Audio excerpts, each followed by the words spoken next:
As faculdades mediúnicas encontram-se programadas no espírito, e o corpo, quando no processo da reencarnação física, envolve-as em células que lhes permitem a exteriorização.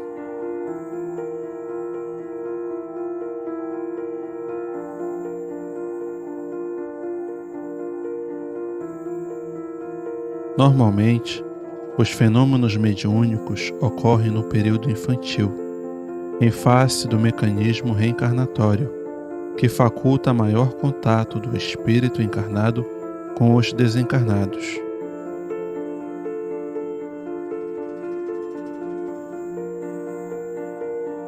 É semelhante ao que ocorre com a inteligência, que desabrocha de acordo com as potencialidades inerentes a cada qual.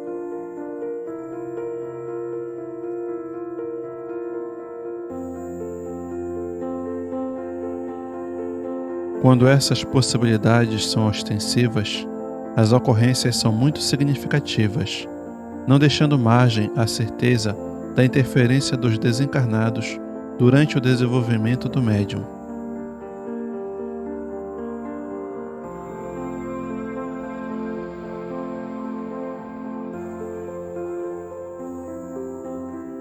Quase sempre, porém, essa intercorrência tem um caráter perturbador, como efeito natural dos compromissos negativos trazidos do passado.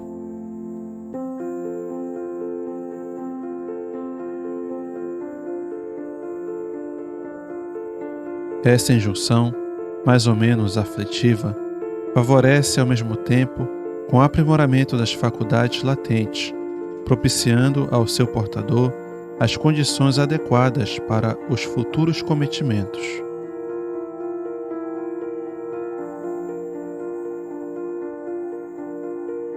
Por ignorância do mecanismo em que se expressam os fenômenos, o intermediário angustia-se, sem entender exatamente o que se passa, ao lado das desagradáveis sensações que experimenta como decorrência dos fluidos doentios que o intoxicam.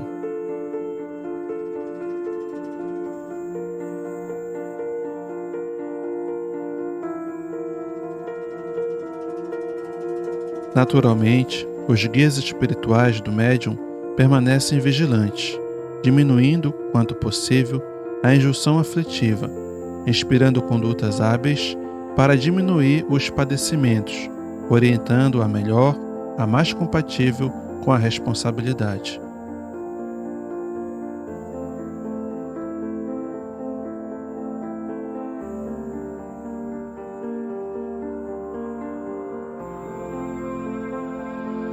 Não impedem, porém, as interferências infelizes, porque são necessárias ao crescimento moral e espiritual do seu protegido.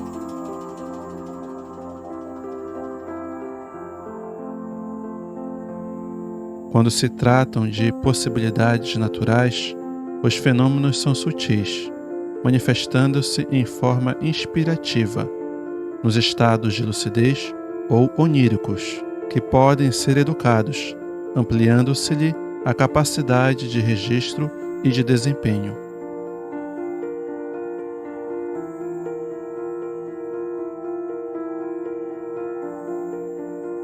Todos os seres humanos são possuidores de pródromos de mediunidade, porquanto, sendo uma conquista do espírito, um dia constituirá um sentido objetivo a mais, proporcionador de inestimáveis recursos para a existência terrestre.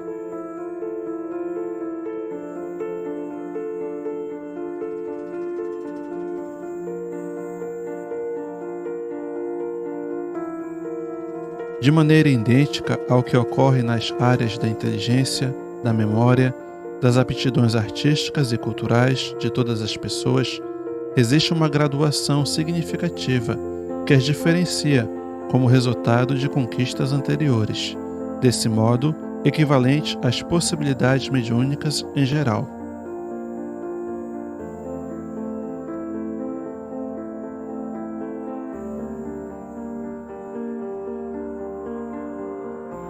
Quando, no entanto, o espírito está comprometido com tarefas relevantes ou missões especiais na Terra, As suas possibilidades são extensivas e ricas de fenômenos que se transformam em valiosa documentação probante da imortalidade.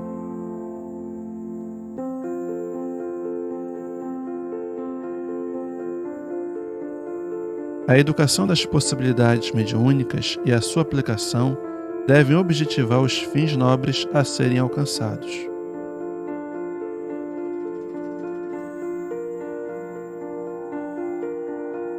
A utilização dessas forças que enriquecem a existência humana necessita ser orientada para atividades dignificantes, que se destinem ao serviço de amor ao próximo, transformando-se em caridade de alta significação.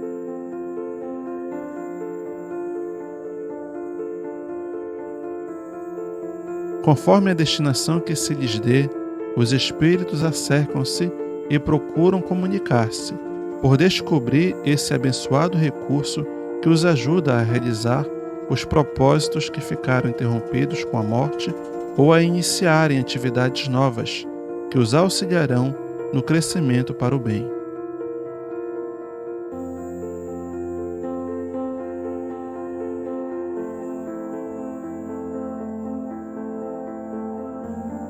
Nada obstante, se o medianeiro não corresponde em conduta moral e emocional aos anseios dos espíritos trabalhadores da verdade, torna-se campo de abusos e de perturbações por parte daqueles ociosos, perseguidores, obsessores.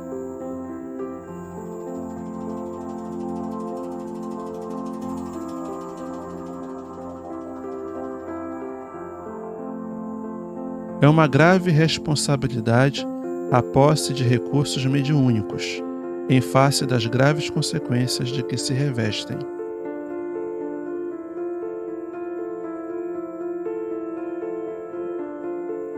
A semelhança de uma enxada ou de outro equipamento qualquer, elaborados para fim específico, quando deixados ao abandono, são vitimados pela ferrugem ou pelos agentes agressivos e aniquiladores.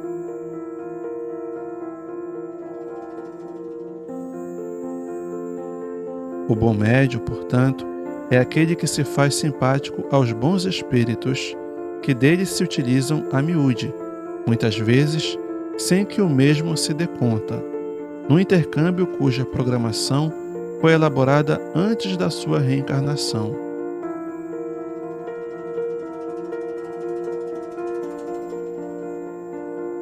Muitos escolhos encontram-se diante dos médiuns, iniciando-se pela luta que deve ser travada contra as más inclinações, as tendências antigas que os levaram a compromissos negativos, de que ora se devem libertar, aos enfrentamentos com os inimigos espirituais do progresso, que o agredirão, criando situações muito embaraçosas, quando não ingratas.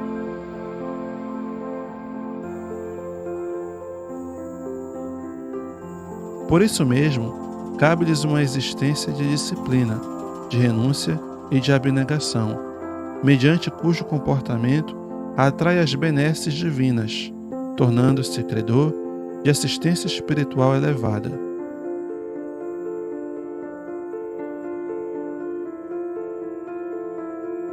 Não se lhes exige uma vida de fuga da realidade, de isolamento artificial, que não suportariam, mas a vivência de conduta compatível com o ministério que abraçam, sendo instrumentos afinados em relação ao pensamento edificante, de forma a serem sensíveis ao ritmo do dever.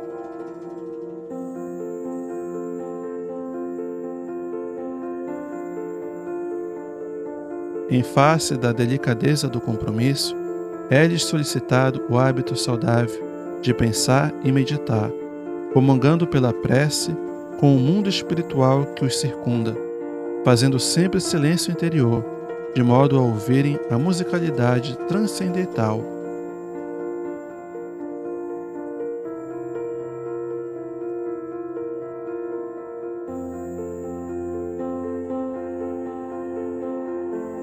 É-lhes lícita uma convivência alegre e jovial com todos, vivendo no mundo conforme os seus padrões, sem escravizar-se-lhes às injunções perniciosas.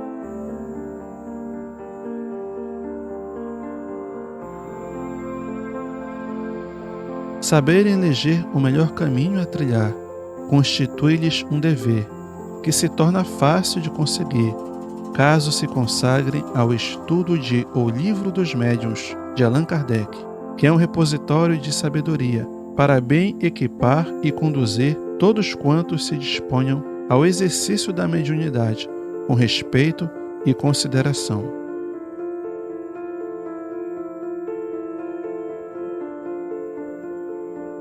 As possibilidades mediúnicas, portanto, que são inerentes a todos os indivíduos, devem ser trabalhadas com empenho, dando-lhes orientação e finalidade edificante.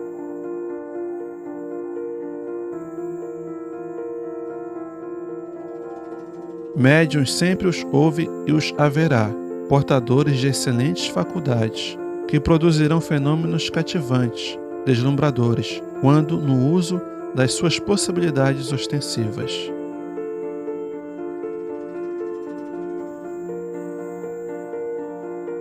Quase todos, porém, têm se comprometido com os interesses transitórios e perversos das ambições terrenas e das terrenas paixões.